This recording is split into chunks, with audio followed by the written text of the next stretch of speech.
ఎక్కడుంది? మోయాబు దేశపు నీడలో. అది నీడ కాదు, అది ఎండ. అక్కడ వేదన, దుఃఖము, బాధ. అక్కడి నుంచి ఆమె ఎక్కడికి వచ్చిందంట? ఏమండి ఎక్కడికి వచ్చిందండి? యేసయ్య దగ్గరికి, బెత్లెహేముకి వచ్చింది. దేవునికి మహిమ కలుగును గాక. బెత్లెహేముకి వచ్చింది. బెత్లెహేం అంటేనే రొట్టెల ఇల్లు, వాక్యపు ఇల్లు. ఆ వాక్యం ఎవరండి? మన ప్రభు అయిన యేసుక్రీస్తు. ఆమె వచ్చినప్పుడు ఆమె గురించి మరి బోయజు గారు అన్న మాట ఏంటంటే, బోయజు గారు ఇక్కడ మనకి యేసు ప్రభు వారికి సాదృశ్యంగా ఉన్నారు. ఆయన బోయజు గారు రూతుతో చెప్పిన మాట ఏంటి? ఏమని చెప్పాడు? రూతు గ్రంథం 2వ అధ్యాయం 12వ వచనంలో చూడకుండా చెప్పండి. యెహోవా నువ్వు చేసిన దానికి నీకు ప్రతిఫలం ఇచ్చును.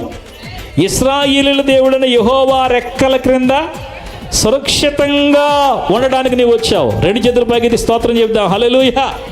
మోయాబులో అమ్మ, నాన్న, అక్క, తమ్ముడు, చెల్లి, అందరూ బంధువులందరూ అక్కడ ఉన్నారు.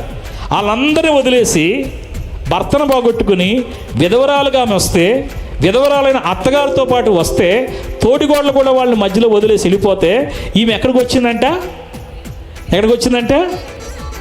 యెహోవా రెక్కల క్రింద సురక్షితంగా ఉండడానికి వచ్చిందంట.